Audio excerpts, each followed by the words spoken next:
Muy buenas noches a todos. Estamos en este momento dando inicio a nuestro día de oración número 353. Es una gran bendición de parte de nuestro Señor y de nuestro Dios que pues a diario nos permite reunirnos en torno a su santa presencia. Entonces vamos a estar atentos a la palabra de Dios, atentos a lo que Él nos quiere decir.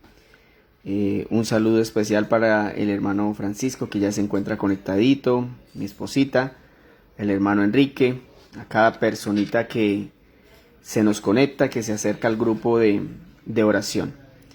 Vamos a estar atentos a su palabra, recordarles que estamos leyendo la Biblia de corrido, ¿cierto? Capítulo a capítulo. Ha sido una gran bendición para nosotros. Es muy bonito leer la Biblia de esta manera porque nos va a permitir al final entender un poco mejor la historia de Dios. Esta historia que el Señor ha dejado escrita y que Él ha cumplido y va a cumplir desde el principio y hasta el fin. Entonces, el tema que vamos a trabajar el día de hoy se llama El sueño de Dios, un mundo sin pobreza.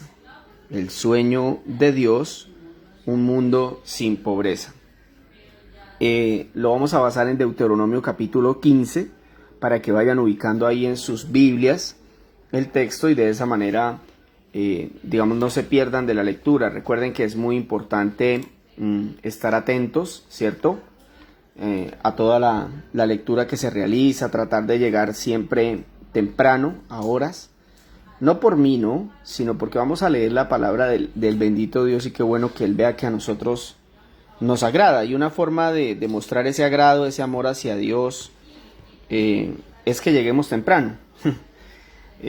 Precisamente que ya llevamos varios días, y creo que ya está finalizando la explicación de Moisés, de ese primer mandamiento: amarás al Señor tu Dios sobre todas las cosas, no tendrás dioses ajenos, que básicamente luego se traduce en lo amarás con toda tu fuerza, con toda tu alma, con todo tu corazón, ¿cierto? Entonces ese mandamiento implica que nada para nosotros es más importante que Dios, y hemos visto cómo capítulo a capítulo, después del capítulo 5 de Deuteronomio, entonces el Señor empieza a hablarnos, ¿cierto?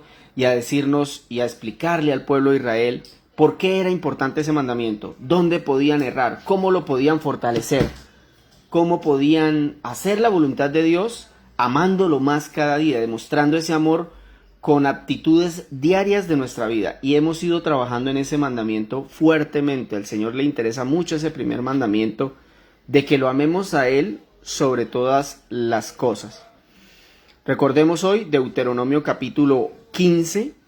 El sueño de Dios, un mundo sin pobreza, es el tema que vamos a trabajar para los que escriben. Y vamos a dar un minutico más a que las personas que de pronto todavía no se han podido conectar o no han visto el anuncio, lo puedan hacer. Una bienvenida especial ahí para el hermanito Dagoberto, que ya lo veo también conectadito. Dios los guarde. Vamos entonces a estar atentos a la palabra del Señor. Y de igual manera recordarles el día de mañana que el grupo de oración se hará con el favor del Señor sobre las 7:10, 7:15 por tarde, ¿sí? Entonces, para que estemos atentos en ese horario los que puedan. Por supuesto, los demás lo pueden ver en otro horario si quieren, pero es importante que digamos a diario traten de sacar ese tiempo, porque esta manera de leer la Biblia va a ser para nosotros, la verdad, muy ventajoso, va a ser muy bueno, muy edificante, porque es ir capítulo a capítulo, no solamente leyéndola, sino estudiándola, dándole un pincelazo. Tal vez no entramos en la profundidad que a nosotros nos gustaría, pero sí podemos ir adentrando, conociendo un poco más la escritura, y de ese modo cuando lleguen temas donde se lean este tipo de capítulos, se nos va a ser más fácil entenderlos, mis hermanos. Yo a través de estas lecturas, en muchas ocasiones ya, me he acordado de pasajes que el pastor en mi iglesia ha predicado. Y claro, al volverlo a leer acá y estudiarlo, da un entendimiento muy superior. Entonces, eso nos va a ayudar para que cuando de pronto llegue un tema de estos en la iglesia, entonces podamos nosotros entenderlo desde una mejor perspectiva. Vamos entonces a orar al Señor. Creo que ya dimos el tiempo suficiente a pedirle que nos guarde, que nos permita entender su palabra hoy, que nos perdone si le hemos fallado, seguramente que sí. y nada, poner todo en las manos de Él. Bendito Señor nuestro Dios, nuestro amado Salvador, te agradecemos en esta noche porque solo tú eres bueno, Señor, solo tú eres santo, Señor, solo tú eres justo. Padre, te pedimos perdón porque sabemos que en nuestro corazón a veces, Señor, nos gana la batalla, nuestra carne a veces nos doblega, Señor, muchas veces porque nos hemos despegado de ti, porque nos hemos vuelto frescos en la fe, Señor, y terminamos cayendo. Padre, perdona nuestros pecados, ayúdanos, Señor, por medio de tu palabra para que nosotros seamos corregidos, exhortados y podamos avanzar en este camino de santidad, en este camino al cielo. Te pedimos hoy, Señor, que nos perdones por los méritos de tu Hijo Jesús. Nos arrepentimos de corazón, Señor, y humildemente te pedimos que nos perdones, Señor, y que nos permitas en esta noche tener a tu Espíritu Santo para que Él more en nosotros y nos ayude a entender esta palabra, Señor. A veces los textos son difíciles, Señor, pero si aún nuestra mente es carnal, va a ser todavía más complicado. Por tanto, Señor, danos una mente espiritual, un corazón espiritual, que esté dispuesto para ti. Quita las distracciones del mundo, quita el sueño, quita el cansancio. Mi Señor, por favor, ayúdanos a entender esta palabra, a estar atentos hacia ti, hacia lo que nos quieres decir. Gracias, Padre, por esta corta oración. Iniciamos la lectura de tu palabra en el nombre de tu amado Hijo Jesús. Amén y amén. Dice Deuteronomio capítulo 15. Cada 7 años perdonarás toda clase de deudas. Lo harás de la siguiente manera. Cada acreedor le perdonará a su prójimo el préstamo que le haya hecho. Ya no le exigirá a su prójimo o hermano que le pague la deuda, porque se habrá proclamado el año del perdón de las deudas en honor al Señor. Podrás exigirle el pago de tus deudas o de sus deudas al forastero, pero a tu hermano le perdonarás cualquier deuda que tenga contigo. Entre ustedes no deberá haber pobres, porque el Señor tu Dios te colmará de bendiciones en la tierra que Él mismo te da para que la poseas como herencia. Y así será siempre y cuando obedezcas al Señor tu Dios y cumplas fielmente todos estos mandamientos que hoy te ordeno. El Señor tu Dios te bendecirá como lo ha prometido, y tú podrás darle prestado a muchas naciones, pero no tendrás que pedir prestado de ninguna. Dominarás a muchas naciones, pero ninguna te dominará a ti. Cuando alguna de las ciudades de la tierra que el Señor tu Dios te da, cuando en alguna de las ciudades de la tierra que el Señor tu Dios te da, veas a un hermano hebreo pobre, no endurezcas tu corazón ni le cierres tu mano. Antes bien, tiéndele la mano y préstale generosamente lo que necesite. No des cabida a tu corazón a la perversa idea de que por acercarse el año séptimo, año del perdón de las deudas, puedes hacerle mala cara a tu hermano hebreo necesitado y no darle nada. De lo contrario, él podrá apelar al Señor contra ti y tú resultarás convicto de pecado.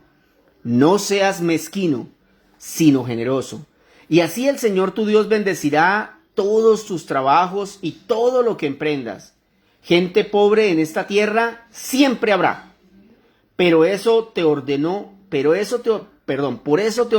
que seas generoso con tus hermanos hebreos y con los pobres y necesitados de tu tierra. Si tu hermano hebreo, hombre o mujer, se vende a ti y te sirve durante 6 años y en el 7º año lo dejarás libre, y cuando lo liberes no lo despidas con las manos vacías. Abastécelo bien con regalos de tus rebaños, de tus cultivos y de tu lagar. Dale según el Señor tu Dios te haya bendecido. Recuerda que fuiste esclavo en Egipto y que el Señor tu Dios te dio libertad. Por eso te doy ahora esta orden. Pero si tu esclavo, porque te ama a ti y a tu familia y le va bien contigo, te dice, no quiero dejarte, entonces tomarás un punzón y apoyándole la oreja contra la puerta, le perforarás el óvulo, así se convertirá en tu esclavo de por vida. Lo mismo harás con la esclava. No te pese dejar en libertad a tu esclavo, porque sus servicios Durante esos 6 años te costaron apenas la mitad de lo que le habrías pagado a un jornalero. Así el Señor tu Dios te bendecirá en todo lo que hagas. Apartarás para el Señor tu Dios todo primogénito macho de tus manadas y rebaños. No pondrás a trabajar al primogénito de tus bueyes, ni esquilarás al primogénito de tus ovejas. Cada año tú y tu familia los comerán en la presencia del Señor tu Dios, en el lugar que Él habrá de elegir. Si alguno de esos animales está cojo o ciego, o tiene algún otro defecto grave, no se lo presentarás al Señor en sacrificio, el Señor tu Dios. En tal caso, podrás comerlo en tu propia ciudad como si fuera una gacela o un ciervo, estés o no ritualmente puro, pero no comerás la sangre, sino que la derramarás en la tierra como si fuera agua. Muy bien, mis hermanos.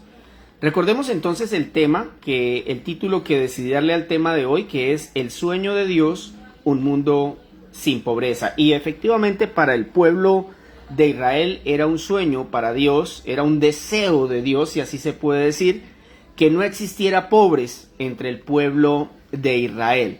Recordemos que esto se basa en el tiempo de la ley. Vamos a estar atentos a la palabra para entender todo lo que el Señor tiene para transmitirnos el día de hoy. Recordemos que en el capítulo anterior, el Señor deja claro a Israel que Él era quien los había elegido, y trabajamos acerca de ese tema que me pareció supremamente importante, acerca de la elección, y por tanto, como Él nos ha elegido, Él también ha establecido normas de convivencia con Él. Para vivir en comunión con Dios existen unas normas de convivencia.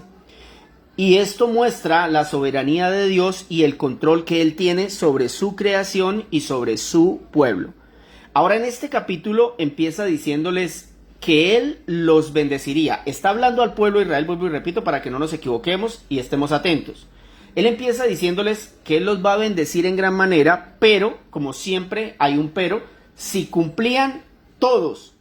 Y escucha ahí que el texto es muy claro en decir que era si cumplían, no dice si cumplían un mandamiento, no dice, fíjense que ni siquiera dice, no, el Señor por ejemplo no llega y dice, no, es si ustedes le dan a los pobres, entonces ya con eso yo los voy a bendecir. No, esa era una parte, ayudar al necesitado, pero aquí el Señor dice es, si ustedes cumplen todos los mandamientos, yo los voy a bendecir. Por eso les recuerda que entonces ahí el Señor, digamos, lo que hace es decirles, ahora, va a haber un año, cada 7 años, en el cual los israelitas van a perdonarse sus deudas. La idea era que hubiera igualdad entre el pueblo, que si alguien durante esos 7 años se había empobrecido, se había endeudado, pudiera quedar libre de sus deudas y pudiera arrancar de cero. De esa manera el Señor quería establecer una igualdad económica para el pueblo de Israel, vuelvo y repito. Sin embargo, el mismo texto declara que siempre a pesar de eso existirían pobres. Pareciera que el Señor se está contradiciendo, pero no es así. Es que el problema era que el pueblo no cumplía lo que el Señor les estaba pidiendo y por eso siempre iban a existir pobres. Entonces, es importante también aclarar lo que el Señor enfatiza acerca de que hay personas, o les decía a las personas de Israel, que no fueran mezquinos con sus propios hermanos y menos con los esclavos. Hace un tiempo, mis hermanos, hablando de este tema, escuché una predicación donde se hablaba de cómo debíamos ayudarnos los unos a los otros, ¿cierto? Tal vez si era necesario prestar dinero o ayudar de alguna manera dentro de nuestras posibilidades. Y se hizo una predicación acerca de esto y sin saberlo, un personaje comenzó a escribirles a varias personas. Después de escuchar esta predicación, él se aprovechó de la predicación y empezó a escribirles diciéndoles cosas como, ¿vio la predicación, hermana? ¿Vio la predicación, hermano? Cuando la persona le decía que sí, le decía, bueno, vamos a aplicar la palabra, ¿me puede prestar tanto?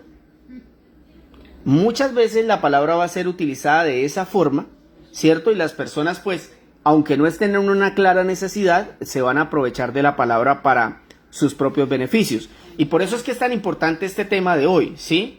Entonces, recordemos el título, El sueño de Dios, un mundo sin pobreza. Ese era el sueño de Dios, pero el de los hombres era otro.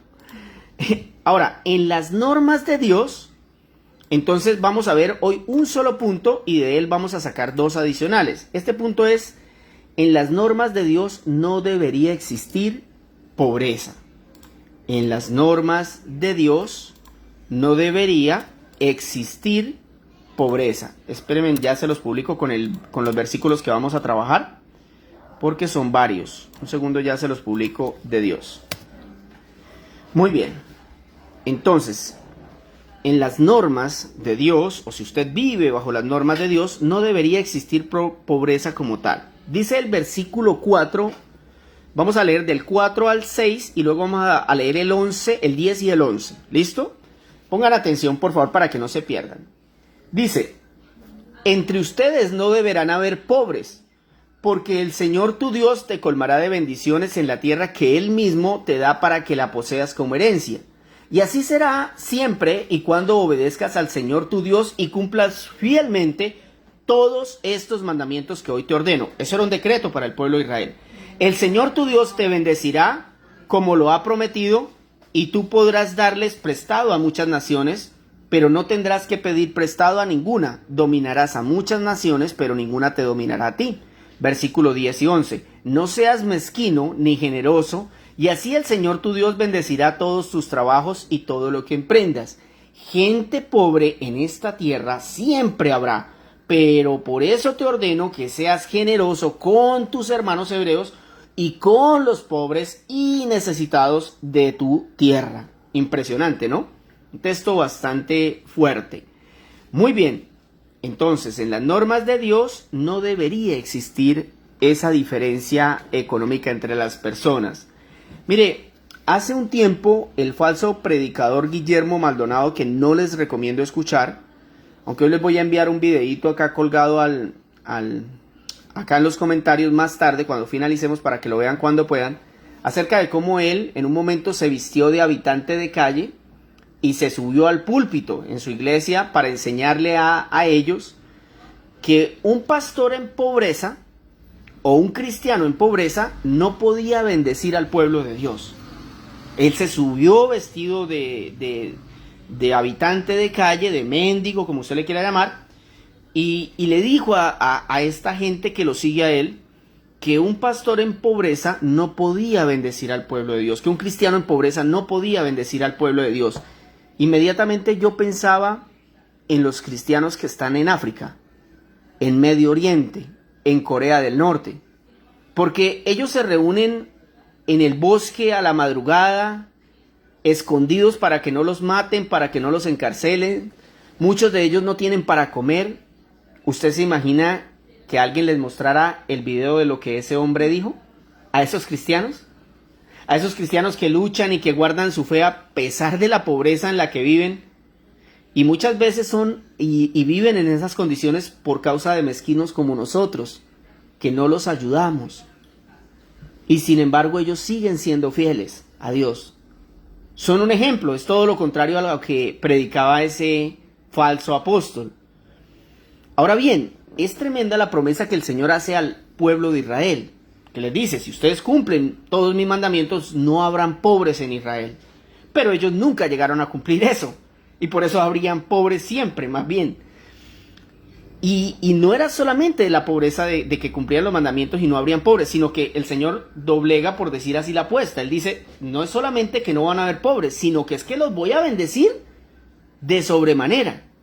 Él les dice: ustedes llegarán a un punto de bendición, de bendición económica, estamos hablando, al pueblo de Israel, donde ellos prestarían dinero a otras naciones. Eso es lo que dice el texto. Y es una pobreza que se sostiene aún en la actualidad al pueblo judío. Mire, yo quiero que ustedes aprendan esto para que ustedes no saquen los textos de contexto y no se tomen promesas que no son para ustedes, sino que son directamente para el pueblo de Israel. Y me remito a los hechos.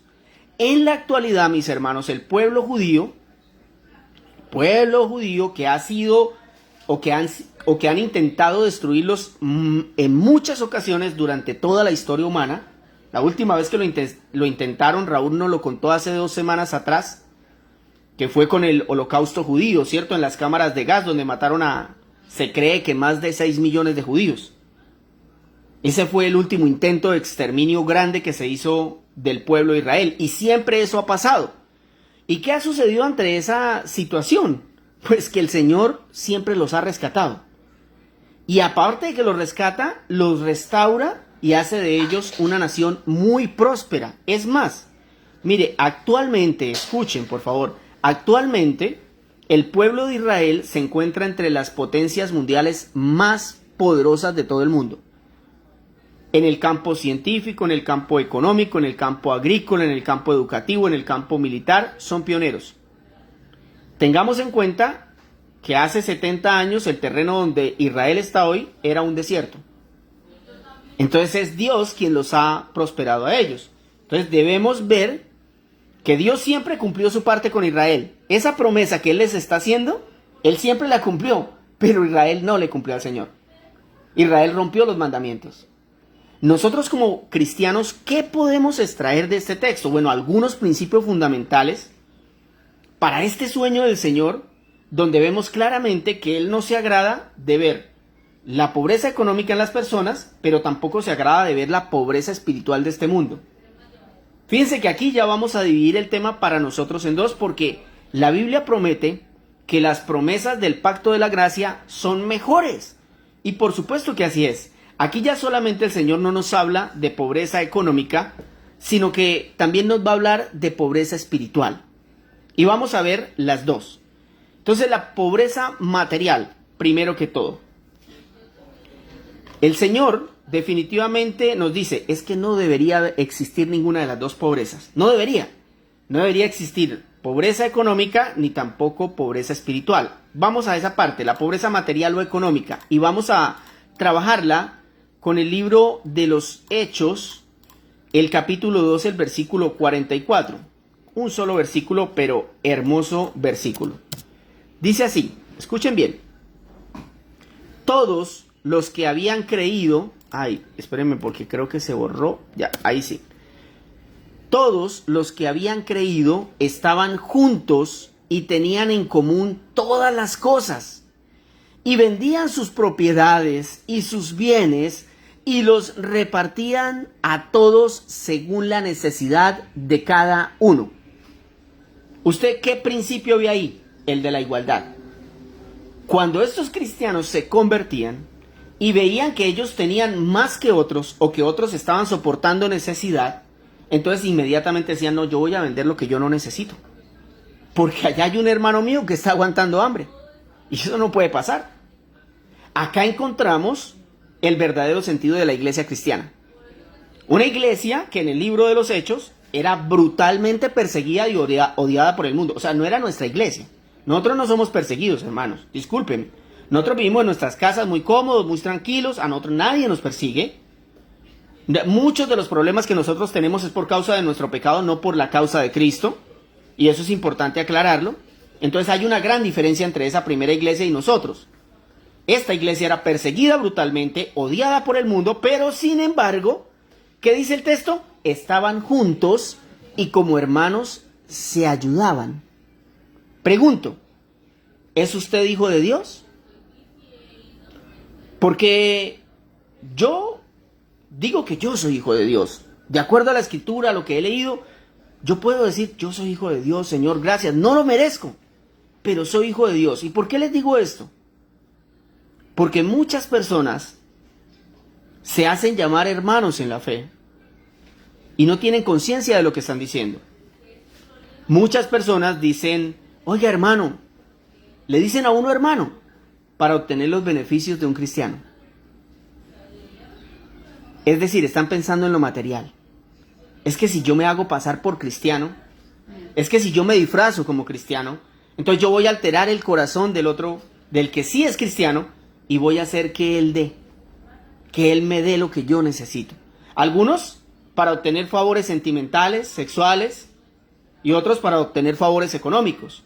En todo caso, yo los invito a no almacenar riquezas en este mundo y a pedir sabiduría a la hora de ayudar. ¿Qué debe hacer usted? Pues primero verifique si la necesidad de la persona es real. Hay gente que es muy quejambrosa. Hay gente que todo lo exacerba y lo lleva al límite. Cualquier situación para ellos es como que se estuviera muriendo. Y entonces por eso usted necesita pedirle a Dios sabiduría para verificar si esa situación, si ese momento, si esa petición de esa persona es una necesidad real o sencillamente quiere obtener un beneficio. Y siempre que usted dé una ayuda, dé prioridad a los cristianos, sobre todo al cristiano perseguido, si es posible. Yo le invito cuando pueda entrar a la Fundación Puertas Abiertas, que se encuentra la página en internet. Esa no es mía, ¿no? La Fundación Puertas Abiertas ayuda en todo el mundo a los cristianos perseguidos y les da mercados, les lleva comidas. Ellos tienen personas infiltradas, mis hermanos, infiltradas en diferentes países del mundo donde los cristianos son perseguidos, y cuando se envían esas ayudas a ellos les llega ese dinero y ellos llevan mercado a estas personas. Pero no hay que dejar de ayudar al inconverso. Eso sí, cuando ayude al inconverso, primero predíquele el evangelio. Porque podemos enviar muchas personas al infierno con mercado y viviendo muy cómodos. Podríamos decir entonces que el Señor no quiere pobres materialmente hablando, pero no se enfoca en que debemos ser millonarios. Vea, yo quiero que usted entienda este principio. Aquí ya lo finalizamos, este primero de la parte material. Mire, cuando Dios nos dice a nosotros, mire, yo no quiero verlos a ustedes en estado de pobreza económica. Muchos llegan al estado de la pobreza económica por su mala administración del dinero, por su borrachera, por sus vicios, ¿cierto? Y el Señor nos dice, no quiero verlos así. Pero Él no se enfoca en que entonces usted ponga la mirada en el otro extremo. Ah, es que no quiero ser pobre, pero entonces sí quiero ser millonario. Quiero tener hasta que se me salga por los lados. Y eso es lo que le asegura la secta de la prosperidad hoy en día, esa doctrina malsana de la prosperidad a la gente, que todos tenemos que ser millonarios. Entonces, ¿qué es lo que más bien nos quiere decir el Señor? Él lo que nos quiere decir es, mire hermano, de eso que yo le he proveído, dice Dios, de eso que yo le doy, sea poco o sea mucho, compartámoslo con los demás. Es lo que nos está diciendo el Señor fundamentalmente, y es lo que nos muestra el libro de los Hechos. Se lo repito, todos los que habían creído estaban juntos. Es que vea lo importante, ¿no? Eran los que habían creído, pero acuérdese que para usted confesar con su boca que Jesús es el Señor, o sea, creer, tener fe, entonces usted lo tiene que demostrar con sus actos. Es decir, si usted dice que Jesús es el Señor, entonces ustedes ya saben, entonces le tiene que pedir perdón a su Señor, tiene que obedecer a su Señor, tiene que amar a su Señor, ¿cierto? Tiene que proclamar a su Señor. Y fíjate lo que dice el texto, todos los que habían creído estaban juntos. Claro, es que cuando todos creemos en el mismo Señor que nos rescató, pues vamos a estar unidos en torno a Él. Y sigue el texto diciendo, y tenían en común todas las cosas. Claro, es que uno no se pone a hablar de otro tema que no sea el Señor, porque es que para nosotros todas las cosas están en común, es Cristo salvándonos. Versículo 45. Entonces, ¿qué pasaba cuando ellos habían creído en el Señor? Cuando estaban juntos y tenían todo en común, empezaron a vender sus propiedades y sus bienes y las repartían a todos según la necesidad de cada uno. Ahora no que mañana usted comience a vender las 8 casas que tiene y los 18 carros. No, mis hermanos, pero sí que usted empiece a revisar qué cosas de su vida usted puede quitar o se puede desprender para darle a aquel hermano que está necesitado, ¿cierto? Pasemos a lo segundo que nos muestra este sueño del Señor de que no debe existir pobreza. Ya vimos que al Señor no le agrada la pobreza material o económica y que es más un problema de nosotros los seres humanos que queremos enriquecernos a nosotros mismos y no compartir. El Señor tampoco quiere personas millonarias porque en su palabra también lo deja ver, pero sí quiere que exista una igualdad. Por lo menos en la iglesia eso debe haberlo. Es un sueño y es algo imposible para los hombres, pero es posible para Dios, mis hermanos. Y lo segundo, Él no quiere pobreza espiritual. El Señor no quiere pobreza espiritual. Leamos lo que nos dice 2 de Corintios capítulo 8, versículo 9. Impresionante. Pero bueno, permítame, a publicarles acá. El Señor no quiere pobreza espiritualmente hablando. Miren lo que dice 2 de Corintios capítulo 8, versículo 9. Y pongan atención nuevamente, les digo, se distraen mucho. Ya conocen la gracia de nuestro Señor Jesucristo, que aunque era rico, por causa de ustedes se hizo pobre, para que mediante su pobreza ustedes llegaran a ser ricos. ¿Cómo les parece ese texto? Miren, otra vez lo leo, para los que estaban distraídos. Ya conocen la gracia de nuestro Señor Jesucristo, que aunque era rico, por causa de ustedes se hizo pobre para que mediante su pobreza ustedes llegaran a ser ricos. Es un texto para leerlo, releerlo, estudiarlo, volver a estudiarlo. Para no hacer lo que hicieron los de la doctrina de la prosperidad. Muchas personas han tomado este texto, este versículo, para validar la retorcida doctrina de la prosperidad, donde supuestamente entonces el Señor vino a morir en una cruz para que usted tenga riquezas materiales. Pero Jesús dice también en su palabra que no acumulemos las riquezas porque se van a podrir, o se las va a comer la polilla, o van a pasar por el fuego. Entonces, ¿el Señor se contradijo o nosotros no entendimos? Esa es una pregunta que nos debemos lanzar al leer ese versículo. Si el mundo, si los predicadores de la actualidad, los de esa doctrina retorcida, han entendido que supuestamente el Señor vino a morir para que seamos millonarios, pero luego la misma Biblia nos dice que no acumulemos riquezas porque se van a podrir y se las va a comer la polilla o van a pasar por el fuego el día del juicio, entonces ¿quién se contradijo? ¿O fue que nosotros no entendimos? Cuando reflexionamos este verso y lo comparamos con otros textos de la Biblia, entendemos que el Rey del universo, nuestro Señor Jesús, se despojó de su trono, introduciéndose en la tierra como un insignificante ser humano, despojándose y humillándose al nivel de siervo sacrificial. Yo quiero que usted mastique eso. Mastíquelo, mi hermano. El Rey del universo, ese que la Biblia dice que la tierra es el estrado donde Él pone sus pies y que el cielo es su corona. Él, el Rey del universo, el que creó todas las cosas, el que si moviera un poco la gravedad, este mundo se esparciría en pedacitos. Ese Rey del universo se despojó de su trono glorioso y se introdujo a la tierra como un insignificante ser humano, despojándose, pero no solo eso, se humilló más que un ser humano porque se humilló al nivel de siervo y murió en una cruz que era en ese momento lo más humillante en lo que un ser humano podía morir. ¿Cuál era el propósito de ese acto? Que los seres humanos que creyeran en Él ahora sean herederos de un reino eterno. Ahí el propósito no era riquezas, el propósito era salvación eterna. ¿Se da cuenta, mi hermano? O sea, cuando entendemos los textos, podemos entregarlo mejor a una persona. Y para finalizar, mire lo que dice Santiago 2:5 para validar lo que les acabé de decir. Escuchen, mis queridos hermanos, ¿no ha escogido Dios a los que son pobres según el mundo? Según el mundo somos pobres, para que sean ricos en la fe y hereden el reino que prometió a quienes lo aman. A quienes cumplen ese primer mandamiento, que no lo cumplimos para que nos salve, lo cumplimos porque lo amamos debido a lo que Cristo hizo en la cruz. Santiago 2:5, se lo leo de nuevo. Escuchen, mis queridos hermanos, pongan oído, dejen de hacer otras cosas. ¿No ha escogido Dios a los que son pobres según el mundo para que sean ricos en la fe? El Señor nos está diciendo, yo no los escogí para que ustedes sean ricos en este mundo, sino para que sean ricos en fe, para que crean en mi Hijo y de ese modo hereden el reino que prometió a quienes lo aman. En el sueño de Cristo está que usted y yo heredemos su reino eterno. Esa, mis hermanos, es nuestra única riqueza. En el sueño de Cristo está que usted y yo heredemos su reino eterno. Esa es nuestra única riqueza. Oremos al Señor.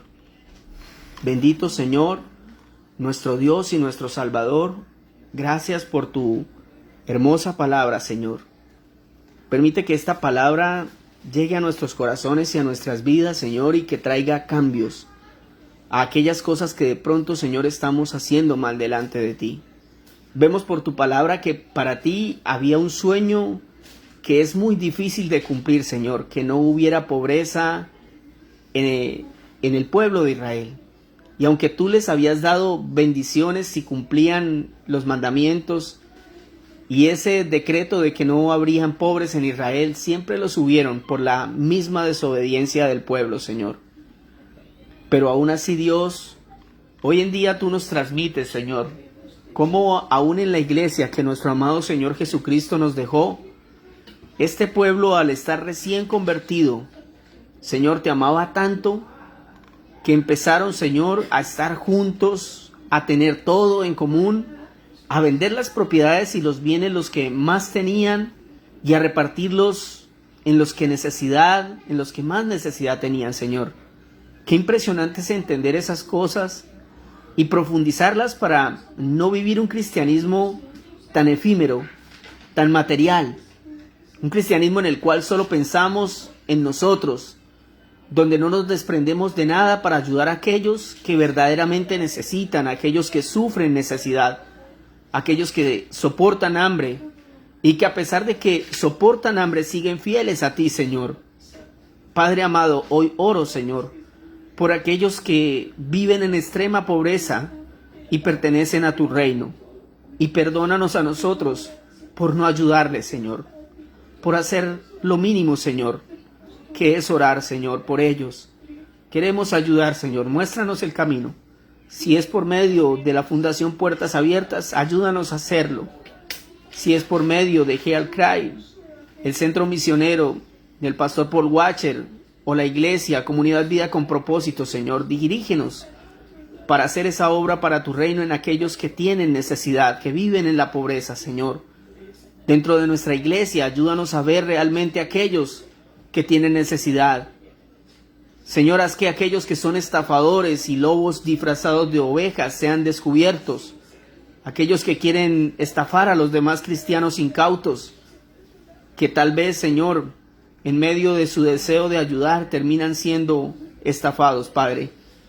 Ayúdanos, Dios, para poderlo hacer, y que si nosotros, Señor, entregamos ayudas al inconverso, primero prediquemos el Evangelio, para que esas personas puedan entender que realmente necesitan primero tener la palabra de Dios en sus bocas, en sus mentes y en sus corazones, antes que la comida material, Señor.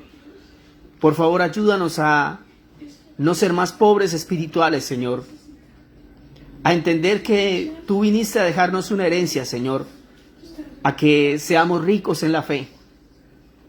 Ricos en la fe, Señor. Ese es tu propósito. Que creamos en ti, el único Dios verdadero, el único intercesor entre Dios y los hombres, el único que nos puede dar salvación, el único que nos da un reino eterno. Te amamos, mi Señor. No te amábamos antes, pero ahora te amamos. Te bendecimos, te glorificamos, Señor, te exaltamos.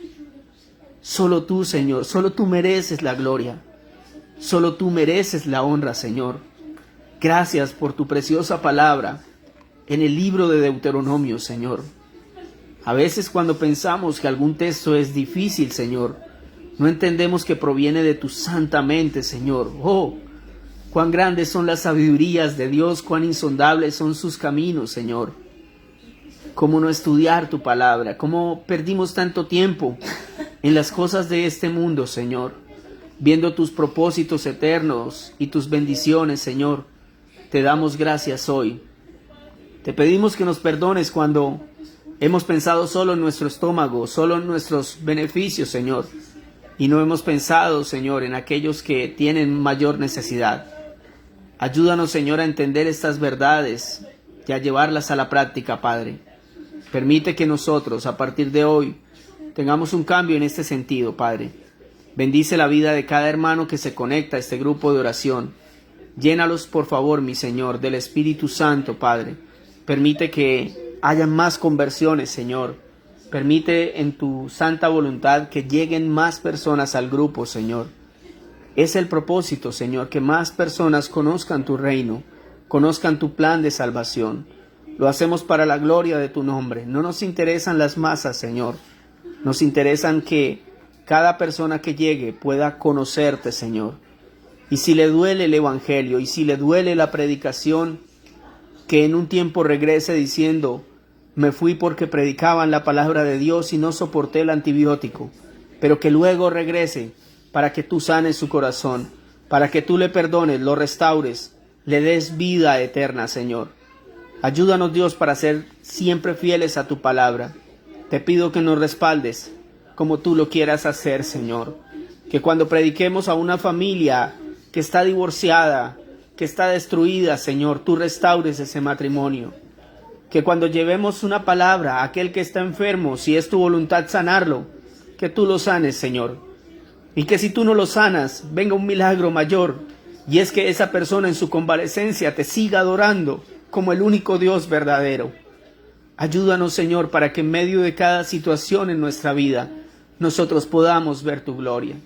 Te agradecemos por tanto amor y misericordia, porque hasta hoy nos has proveído, Señor. No ha hecho falta nada en nuestra mesa, Señor. Muchas gracias. Gracias por nuestros trabajos, Señor. Gracias por nuestros hijos. Gracias por mi esposa, Señor. Gracias, Señor, por mis padres.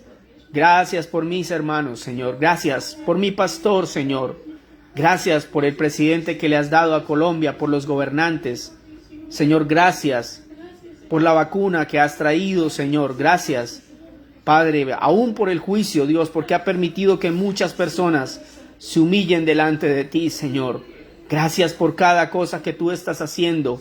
Como dice el pastor Ángelo, tras las cortinas, el Dios de la eternidad obrando, haciendo su obra majestuosa, preparando el camino de su Hijo para su segunda venida. Aquí estamos, Señor, preparándonos, como lo hizo Juan el Bautista, Señor, allanando el camino, mi Dios. Permítenos seguir haciéndolo, Señor. Permítenos abandonar completamente el pecado, Señor. Vivir para la gloria de tu nombre, abandonando las cosas de este mundo que a ti no te agradan, Señor. Padre, muchas gracias por la oración en el día de hoy, Señor. Bendice nuestra iglesia. Bendice las iglesias de sana doctrina. Haz que aquellos que se encuentran en iglesias de la prosperidad, iglesias milagreras, iglesias donde utilizan los dones del Espíritu Santo de manera inadecuada, pisoteando así la sangre de Cristo y maltratando el poder del Espíritu Santo, que aquellas personas que están allí y son tus hijos, salgan de ese lugar, Señor. Salgan de ahí, pueblo de Dios, por favor. Haz que ellos se den cuenta, Señor, no somos nosotros, Padre.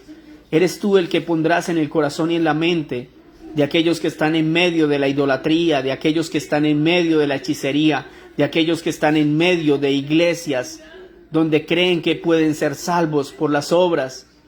Señor, ayúdales a salir de esos lugares si es que tú has decidido ejecutar juicio sobre esas iglesias. Si alguno de esos pastores, Señor, tú quieres restaurarlo, que se haga tu obra maravillosa. Clamamos sobre ellos también, Señor, sobre aquellos pastores que se desviaron en la fe, tal vez por interpretaciones propias, por confiar en sus propios sueños, en sus propias revelaciones y no en tu bendita palabra, Señor. Permite que se vuelvan a la fe, Señor. Ayuda a las iglesias que todavía quedan, que son de sana doctrina. Bendícenos.